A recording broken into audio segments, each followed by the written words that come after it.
એ પહેલાં એક વિડીયો તમને બતાવું. એ વિડીયો તમે દેખો, પછી આપણે પ્રભુના પવિત્ર શાસ્ત્ર વચનને આગળ વધીએ. તો દેખો આ તમે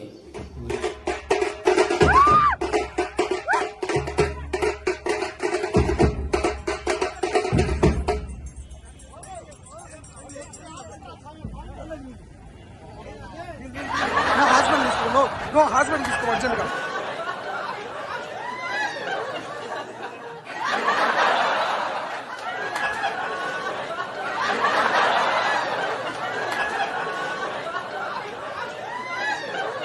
હા વાલાઓ, તો પ્રભુના પવિત્ર વચનની અંદર આપણે જઈએ. આ વિડીયો તમે દેખવાથી તમને આંખો દરેકની ઉડી ગઈ હશે કે પ્રભુના વચનમાં એવું લખેલું છે કે ગુલામીના ઘરમાંથી હું તને કાઢી લાવનાર તારો દેવ હું છું. નિર્ગમન 20 અધ્યાય અને 1 કલમથી લઈને 6 કલમ સુધી પ્રભુના વચન આપણે દેખીએ. પ્રભુ તેના લોકોને વાત કરે છે કે ગુલામીના ઘરમાંથી તમને કાઢી લાવનાર દેવ હું યહોવા છું.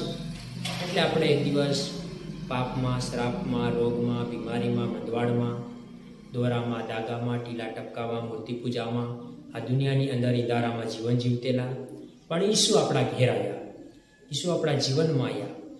પાપ, શ્રાપ, રોગ, બીમારી, પરેશાની, અંત્ર મંત્ર, જાદુ ટોના, ભૂંડી ગંદી આત્મા, મારેલા મૂઠ, વાયરા પવન, તમામ અંધકારમાંથી, મૂર્તિ પૂજામાંથી, દોરા દાગામાંથી, ટીલા ટપકામાંથી પ્રભુ ઈસુએ આપણને છોડાવી લીધા. એટલે પ્રભુ કહે છે કે વાલાઓ, પ્રિય ભાઈઓ અને બહેનો, પ્રભુનું વચન કહે છે કે ગુલામીના ઘરમાંથી તમને હું કાઢી લાવનાર યહોવા તમારો દેવ હું છું. એવું પ્રભુ બોલે છે. પ્રભુ કહે છે કે મારા સિવાય તારે કોઈ અન્ય દેવ ન હોય. પ્રભુએ કીધું કે આ દુનિયામાં બીજા કોઈ દેવ નથી. સારી સૃષ્ટિના બનાવનાર પ્રભુ આ દુનિયામાં માણસ અવતાર આવ્યા, માણસનું તારણ કરવાની માટે.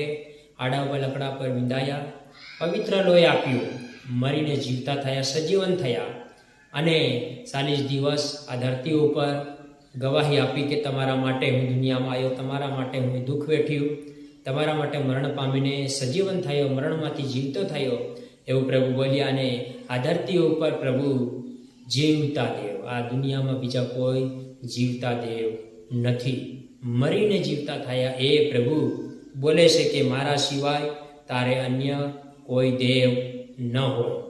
પ્રભુ બોલે છે કે તું તારે સારું કોઈ કોરેલી મૂર્તિ ન કર. ઉપર આકાશમાંની કે નીચે ભૂમિમાંની કે ભૂમિની તળેના પાણીમાંની કોઈ પણ ચીજની પ્રતિમા ન કર. વાલાઓ, પ્રભુનું વચન કહે છે કે તું તારા માટે કોઈ પણ કોરેલી મૂર્તિ ન બનાવ, કોઈ પણ હાથથી ઘડેલી મૂર્તિ ન બનાવ. કોઈ પણ મૂર્તિને ઘડે નથી, કેમ કે મૂર્તિમાં જીવ નથી. અને વાલાઓ, તમે આ વિડીયો આગળ દેખ્યો તે જ પ્રમાણે બધાને સમજ પડી ગઈ હશે કે દુનિયાની અંદર કેટલી બધી મૂર્તિ છે પણ મૂર્તિમાં જીવ નથી. પ્રભુ બોલે છે કે આ દુનિયામાં તારા માટે એક જ દેવ છે. એ આકાશ અને ધરતી બનાવનાર પ્રભુ એક જ દેવ, મૂર્તિમાં જીવ નથી. પ્રભુ બોલે છે કે તું આકાશમાંની, ભૂમિમાંની કે ભૂમિના તળેના પાણીમાંની કોઈ પણ પ્રતિમા ન બનાવ. આકાશમાંની, ધરતીમાંની કે સમુદ્રના પાણીની અંદર પેતાળમાંની કોઈ પણ પ્રતિમા ન બનાવ, કેમ કે મૂર્તિમાં જીવ નથી.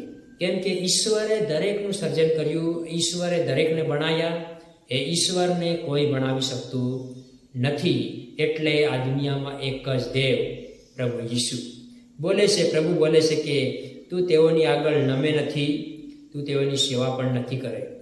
પ્રભુ બોલે છે કે મૂર્તિમાં જીવ નથી, એટલે તેની આગળ તું નમે નથી અને તેની સેવા પણ નથી કરે. પ્રભુ તારો દેવ યહોવા આસ્થાવાન દેવ છું.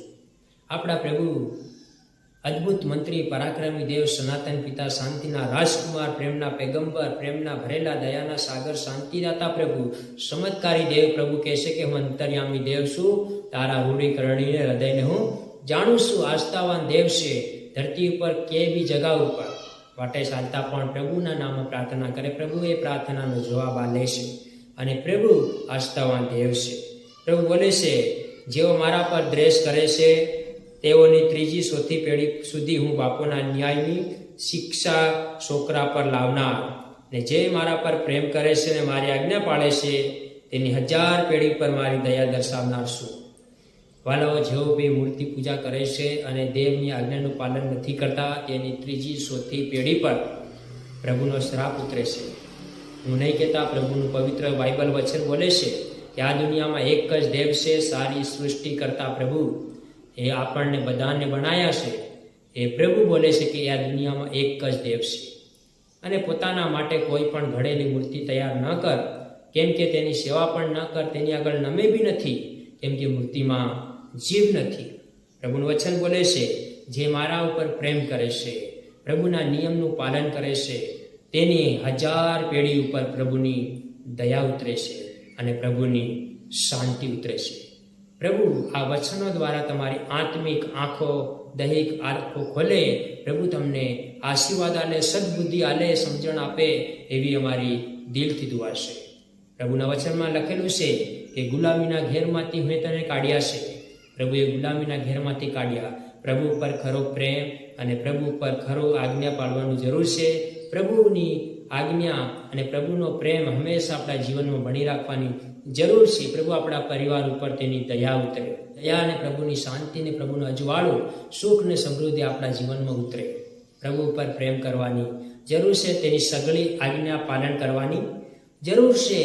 ઈશ્વરની આજ્ઞા છે કે એક જ દેવને માનવાનું, મૂર્તિને પગે નહીં લાગવાનું, દેવનું નામ અમથું નહીં લેવાનું, રવિવાર પવિત્ર દિવસનું પાલન કરવાનું, મા બાપનું સન્માન કરવાનું, ખૂન નહીં કરવાનું, વ્યભિચાર નહીં કરવાનું, ચોરી નહીં કરવાનું, જૂઠું નહીં બોલવાનું, લોભ નહીં કરવાનું. પ્રભુ બોલે છે, વચનમાં બોલે છે કે તારા માટે કોઈ પણ કોરેલી મૂર્તિ ઘડે નથી. સોનાની, ચાંદીની કોઈ પણ મૂર્તિ ઘડે નથી, કેમ કે મૂર્તિમાં જીવ નથી. કેમ કે મૂર્તિ તો માણસ બનાવે છે ને માણસ ઘડે છે. પ્રભુ આખી દુનિયા બનાવનાર પ્રભુ આપણને બધાને બનાવ્યા છે. એ પરમેશ્વરને કોઈ બનાવી શકતું નથી. આ દુનિયામાં એક જ દેવ છે. પ્રભુ આ વચનો દ્વારા તમને આશીર્વાદ આપે. જય શ્રી બધા.